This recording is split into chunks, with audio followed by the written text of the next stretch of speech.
Um, Seeing the present horrible state in the country, my memory swiftly travels back to the 1971 war time. I experienced this war situation in 1971 when both India and Pakistan had entered into a full-scale conflict. Out of it, as we all know, Bangladesh was created. I was then studying SSC at Railway Mixed High School, Guntakal in Andhra Pradesh, relatively a small town. My father was then serving in the Indian Railways. The war had gone through for exactly 14 days in December. At that time, the little town and of course the whole country was yet to see the advanced communication and technology as we have now. Public announcements were made through a mic fixed to a horse-drawn carriage known as Jatka in my mother tongue, Telugu. The curfew was partially imposed during the day and a total shutdown of electricity at night. So people were asked to take evening supper before the fall of the night, fearing enemy forces flying over might drop bombs.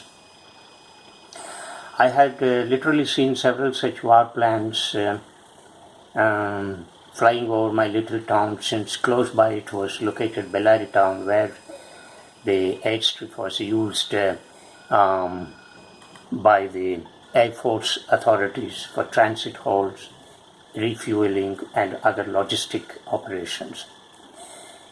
Every time when a warplane flew over the town, I along with other children used to run out of our quarters, look up in the sky with a sense of excitement and joy. Interestingly and incidentally, that was my first experience of seeing a warplane. We used to glue to the radio and listen to the updates of the war expressing and celebrating at every gunning down of Pakistan's warplane or war tank by the Indian Armed Forces. Not many had possessed a radio in those days.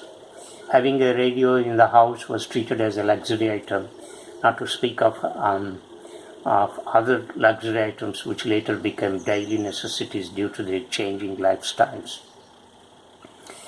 Now I do not know whether I should say I am condemned or rather I am blessed to experience a similar situation in the wake of the outcome of COVID-19, but definitely I visualize it as worse than that of 1971 wartime. In 1971, the war was fought between two nations, though the two superpowers were obliquely involved, siding with either India or Pakistan. Today, the war is global, and it is against the invisible virus that became a common enemy for the entire humanity, posing a serious threat to the survival. Today, the lockdown, and almost curfew-like and even much more severe, is imposed throughout the world, covering more than 60 nations. It might soon devour the whole globe. In 1971, the curfew was voluntary and people welcomed it and participated actively, supporting the Indian Armed Forces and the government.